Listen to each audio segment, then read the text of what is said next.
Mission success number 1 YouTube channel में आपका बहुत बहुत स्वागत है दोस्तों।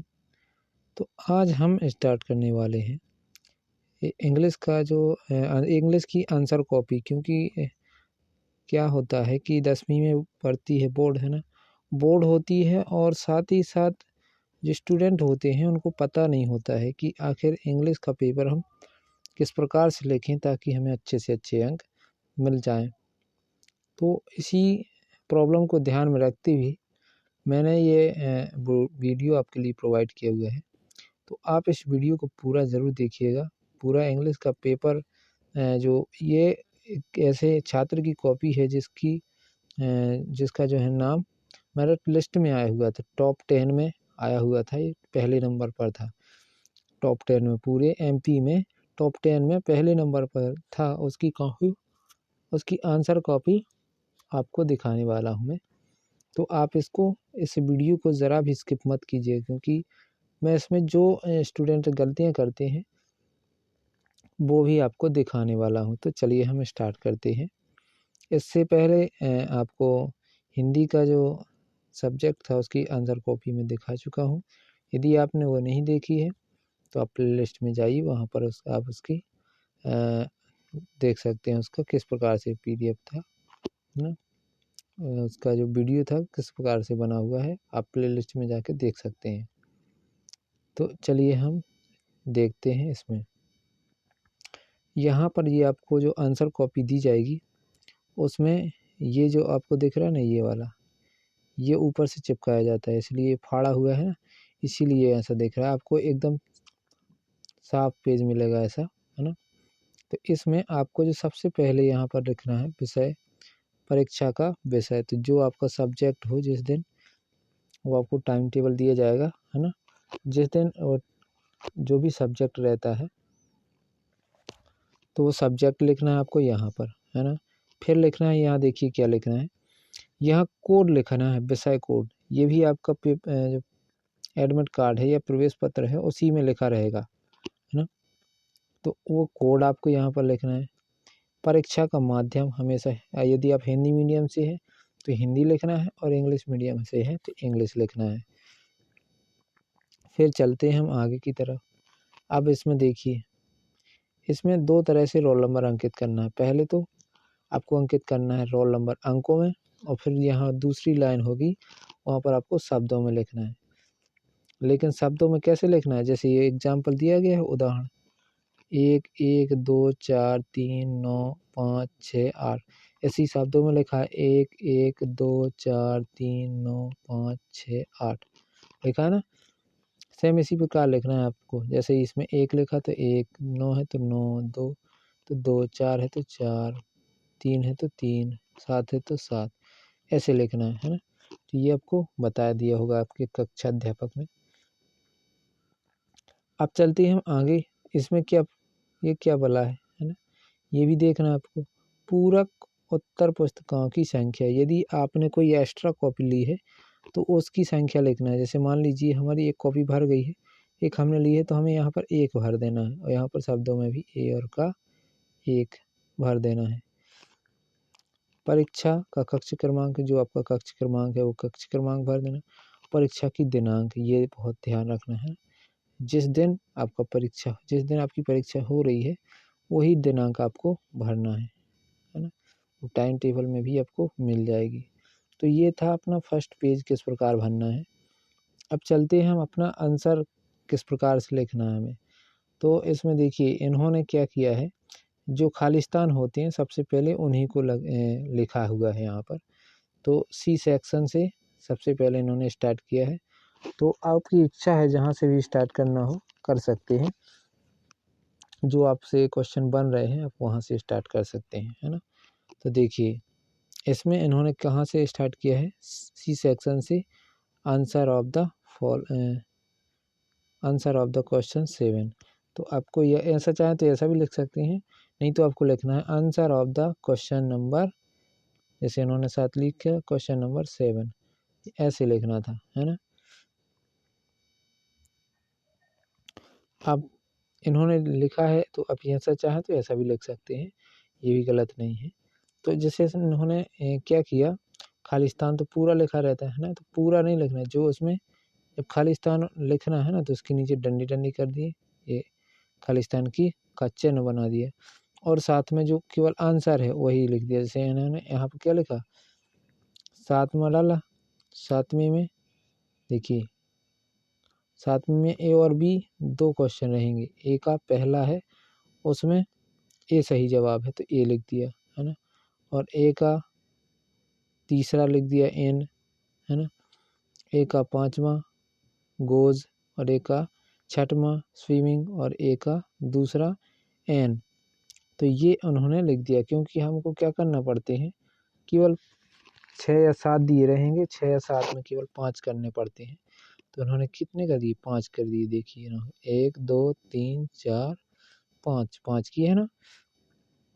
इसी प्रकार आपको भी करना है, जो उनमें सही है उनमें 7 या 7 दिए जाएंगे, 7 खालिस्तान, तो उसमें से केवल आपको कितने करने हैं, 5 करने हैं। फिर चलते हैं हम इसमें, ये आपको ये भी खालिस्तान ही दिए गए हैं, डुएट डायरेक्ट भी पूछ सकता है ना। तो जो आपको इसमें भी 5 ही करना है, तो यहाँ पर लेकिन ये कौन से वाले के हैं, ये बी नंबर के हैं, वो था ए नंबर का, ये बी नंबर के हैं। बी नंबर का डाल के पहला लिख दिया, पहला नंबर कैन, दूसरा टू रिटर्न, तीसरा डू, चौथा बॉट, और 5वां सो लिखा हुआ है ना।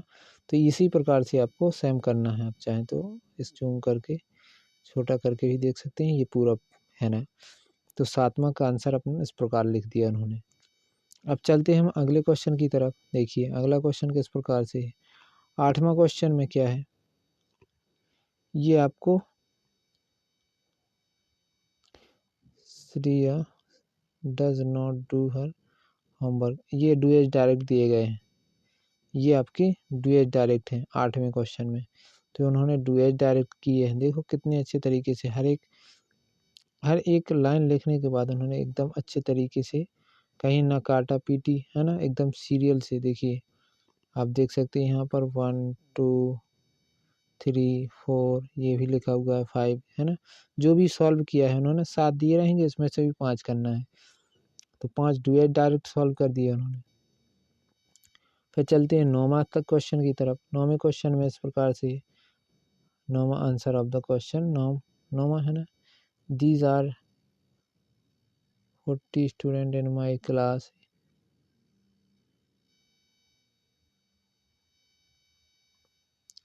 ये भी डुएट डायरेक्ट की तरह ही है ना, ये क्या है, डुएट डायरेक्ट के जैसे ही है, सेम इसी प्रकार से आपको ये करना है, किए उन्होंने। लेकिन अब मेरा मेन टारगेट है, जो मतलब मेन उद्देश्य है, क्या है, आपको केवल ये बताना कि पेपर आपको किस प्रकार से लिखना है। देखिए यहाँ पर उन्होंने क्या लिखा है, answer of the question, answer of question 9। इसका आंसर देखिए कितने बेहतरीन तरीके से दिखाया हुआ है उन्होंने। देखिए पहला लिखा उन्होंने, पहले के बाद ये पूरा यहाँ तक ख़त्म हो गया, एक लाइन छोड़ दी। फिर जब दूसरा लिखा तो उसके लिए भी एक लाइन छोड़ दी, फिर तीसरा लिखा, फिर एक लाइन छोड़ दी। तो मतलब उन्होंने ना तो कोई काटा पीटी है कहीं, और ना ही क्या है मिस्टेक, केवल यहाँ पर आप देख सकते हैं एक छोटी सी मिस्टेक लिखी हुई है, ये वाली, और कहीं मिस्टेक नहीं दिख रही है ना। तो यही चीज़ें आपको देखना है कि बढ़िया राइटिंग से भी अच्छी, देखिए कहीं मतलब ऐसा नहीं है कि ये शब्द आपको स्पष्ट समझ में नहीं आ रहा है। अब डी सेक्शन में देखिए, डी सेक्शन में आंसर ऑफ क्वेश्चन 10, इसमें आपको एक पैसेज दी गई है ना, उसका हाँ पैसेज में से आपको एक क्वेश्चंस छांट के लिखने थे, तो ये देख सकते हैं उन्होंने छांट के लिख दिए हैं, है ना।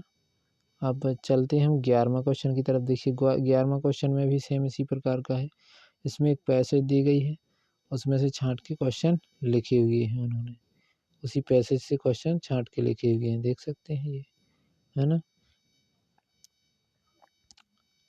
फिर अपने 12वां क्वेश्चन की तरफ देखिए। 12वें क्वेश्चन में क्या हुआ है कि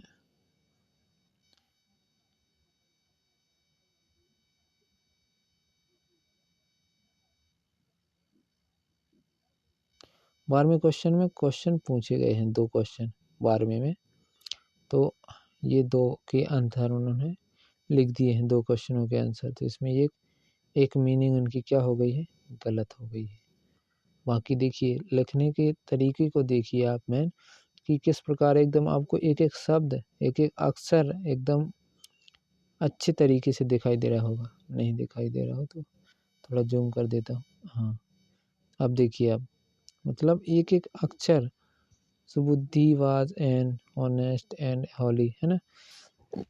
एक इस प्रकार से उन्होंने एकदम स्पष्ट रूप से दिख रहा है। हर क्वेश्चन में एक लाइन छोड़ दी, है ना? 1-1, 2-2 लाइन, क्योंकि आपको कॉपी जो मिलने वाली हो काफ़ी पर्याप्त रहते हैं उसमें पेज। 14वां क्वेश्चन देखिए, आयशा खालिस्तान ऑल, है ना? तो ये क्या है? खालिस्तान नहीं है, ये मतलब एक आपको एक पोएम टाइप की दी रहेगी और उस पोएम में से आपको क्वेश्चन पूछे जाएँगे, तो वही है ये, है ना? फिर चलते हैं हम आगे की तरफ। 13वां क्वेश्चन में क्या है आपका? ये 13वें क्वेश्चन से भी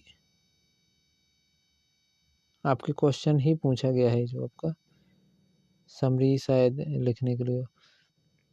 भूमा शाह लव्ड हिज मदरलैंड, है ना? ये अब मेवाड़, ये आपका एक क्वेश्चन ही दिया गया है।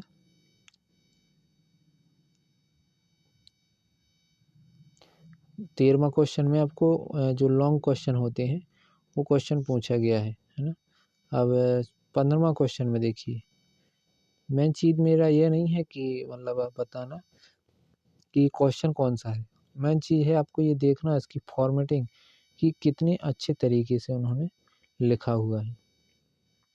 ये देख सकते हैं 15वां क्वेश्चन देख सकते हैं आप कि कितने अच्छे तरीके से मतलब उन्होंने लिखा हुआ है। ये रविन्द्रनाथ टैगोर जी के बारे में क्वेश्चन आया हुआ था 15वां क्वेश्चन में। 16वां क्वेश्चन भी इससे भी क्वेश्चन ही पूछे गए हैं। 16वां में भी क्वेश्चन आए हुए थे। देखिए हर एक क्वेश्चन जैसे उन्होंने किया है, जैसे 16वें का एक पहला किया जब है दूसरा, लेकिन पहला नंबर माना है ये एक किया, अब चाहे कोई सा भी किया हो, तो फिर उसके बाद देखो लाइन छोड़ दी, फिर दूसरा किया, है ना? तो ऐसे ही आपको स्पष्ट समझ में आना चाहिए कि ये पहला है, ये दूसरा है। वहीं पर नहीं कि एक ही जगह विदाउट लाइन छोड़े और मतलब एक तरह से निबंध जैसा लिख के आ जाओ, तो ऐसा नहीं करना है, स्पष्ट समझ में आना चाहिए। 17वां क्वेश्चन में देखिए आप, इसमें भी क्वेश्चन ही पूछे गए थे पाठों से, जो आपके रिलेशंस से क्वेश्चन आते हैं वही पूछे गए थे। 18वां क्वेश्चन में देखिए, प्लेइंग गेम्स क्रिएट टीम, फिर इसमें भी क्या है, क्वेश्चन ही है, 18वें में क्वेश्चन में पूछे गए हैं। अब सेक्शन ए आ गया है इनका। देखिए सेक्शन ए में ये पैसेज दी गई होती है पहले ही, है ना? तो उस पैसेज के ये आंसर लिखे हुए हैं, आप देख सकते हैं इस पैसेज के आंसर लिखे हुए हैं। फिर इसके बाद देखिए ये भी उसी पैसेज के आंसर है, आप देख सकते हैं ये उसी पैसेज के क्या है, आंसर दिए गए हैं। फिर दूसरा क्वेश्चन में भी सेम वही कंडीशन है, एक और बोल सकते हैं पैसेज, दूसरी पैसेज, फिर उसके आंसर लिखे हुए हैं ये, है ना? तो ये अपने इस प्रकार से थे उसमें, है ना? फिर चलते हैं हम इसमें तीसरे क्वेश्चन की तरफ। तो तीसरे क्वेश्चन में आपको वही फिर से एक क्या है पैसेज ही दी गई थी और उसमें से क्या छांट के लिखने थे क्वेश्चन आंसर, है ना? तो अब चलते हैं हम इसमें बी सेक्शन की तरफ। तो बी सेक्शन में आपको एक एप्लीकेशन लिखने के लिए आई थी, है ना? देखिए एप्लीकेशन लिखने की फॉर्मेटिंग देखिए आप किस प्रकार से एप्लीकेशन लिखी हुई है। इन्होंने थोड़ी सी मिस्टेक तो की है। देखिए टू लिखा, टू के जस्ट नीचे आता है द प्रिंसिपल, फिर उसके नीचे गवर्नमेंट, फिर सब्जेक्ट डाल के उसके आगे लिखते हैं ना, फिर रिस्पेक्टेड सर। बाकी फॉर्मेटिंग उनकी बहुत अच्छी है ना? इसमें कुछ मिस्टेक हुई हैं मीनिंग्स की, तो ये मीनिंग्स आपको गलत नहीं करना है, ये ध्यान रखिएगा। इसमें बहुत ज़्यादा नंबर काटे जाते हैं यदि आपकी मीनिंग गलत हुई। ये देखिए नीचे फॉर्मेटिंग किस प्रकार से कितनी मतलब रोचक ढंग से उन्होंने दिखाई है, योर ओबिलेंटली, है ना। ये देखिए उसमें ये नाम दिया गया होगा, आपको अपना अलग से नाम नहीं लिखना है, ये याद रखिएगा। आंसर ऑफ क्वेश्चन 5, पाँचवें का आंसर देखिए। पाँचवें का इसमें एक पैसेज दिया रहेगा, उसमें आपको टाइटल और नोट मेकिंग बनाने होते हैं, है ना। टाइटल इसमें ये लिखा हुआ है अ यूनिट नोटिस, है ना।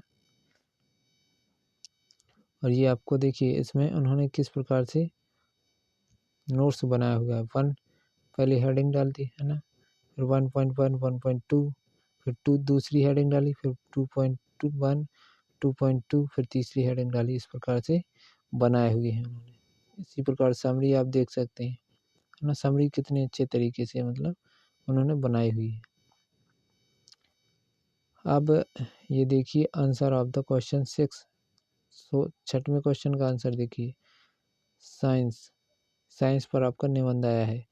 तो देखिए साइंस का जब निबंध लिखा हुआ है इन्होंने, तो पहले इसके निबंध लिखने के पहले उसकी आउटलाइन या हेडलाइन बोल सकते हैं। तो ये क्या लिखा है, इंट्रोडक्शन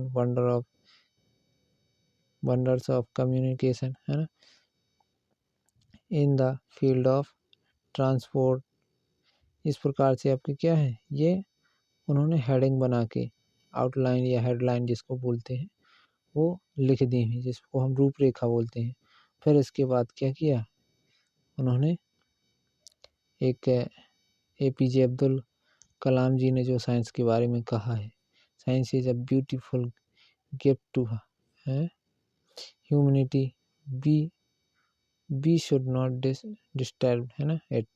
हमें इसको क्या नहीं करना चाहिए, डिस्टर्ब नहीं करना चाहिए। भगवान ने हमें जो इतनी सुंदर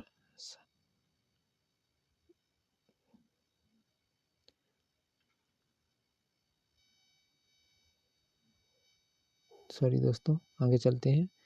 मतलब उन्होंने ये कहा है कि जो science is a beautiful gift, विज्ञान एक बहुत ही सुंदर गिफ्ट है या उपहार है, टू ह्यूमनिटी, मानवता के लिए। We should not disturb it, हमें इसको नष्ट नहीं या डिस्टर्ब नहीं करना चाहिए। साइंस क्या है, एक बहुत ही सुंदर गिफ्ट है, वो भी मानवता के लिए एक बहुत ही सुंदर गिफ्ट है। इसको हमें क्या नहीं करना चाहिए, डिस्टर्ब नहीं करना चाहिए। ये किसने लिखा है, अब्दुल कलाम जी ने, है ना। इसी प्रकार एक नेहरू जी की द्वारा भी लिखा हुआ है ना। फिर इसके बाद उन्होंने फर्स्ट जो आउटलाइन लिखी थी उसका इंट्रोडक्शन लिया, फिर उसको डिफाइन किया थोड़ा उसके बारे में, है ना। फिर इसके बाद आगे अगली हेडलाइन की दूसरा जो होता है ना, अगली हेडलाइन ली और फिर उसको क्या किया, अच्छे से समझा दिया। फिर तीसरी हेडलाइन ली उन्होंने और उसको भी क्या किया, समझा दिया। ऐसे ही आपको भी करना है सेम, है ना। यदि आप इस प्रकार से अच्छे तरीके से लिख के आते हैं तो आपके बहुत ही अच्छे नंबर आने वाले हैं। और यदि आप वही जो पहले से चला आ रहा है आपका कि एक तरफ से स्टार्ट किया लिखना और पूरा निबंध के जैसे लिखते गए, तो ऐसा करेंगे तो वही फिर जो अभी तक आपके क्वेश्चन लिखने पर जो नंबर मिले हुए हैं, सेम इसी प्रकार के आपको फिर आगे चल के नंबर मिलने वाले हैं, है ना।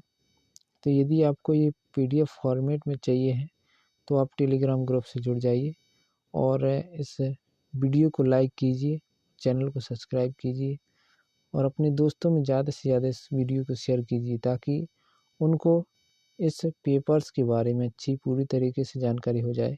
क्योंकि कई स्टूडेंट ऐसे होते हैं जिनको फर्स्ट पेज भरने में थोड़ी प्रॉब्लम्स होती है। तो यदि आप यहीं से पहले से ही आपको पता होगी कि हमारा पेपर्स का जो फॉर्मेट है वो किस प्रकार होगा और क्या-क्या चीज़ें उसमें भरनी पड़ती हैं, तो फिर हमें किसी से पूछने की ज़रूरत नहीं होती वहाँ पर कि कोई क्लास में टीचर है तो वो समझा पाता है कि नहीं समझा पाता है, तो उसकी हमें कोई फिर प्रॉब्लम नहीं होती। इसीलिए ये आप अपने दोस्तों को, जो भी आपके जितने भी दोस्त हैं उनको अच्छे तरीके से बता दीजिए, या तो फिर इस वीडियो के बारे में या फिर इस पेपर के बारे में, ताकि और उनको समझा दिए कि कहाँ पर क्या भरना है ना। यदि वीडियो आपको पसंद आया है, ज़रा सा भी हेल्पफुल लगा है, तो वीडियो को लाइक कीजिए और अपने दोस्तों में ज़्यादा से ज़्यादा शेयर कीजिए।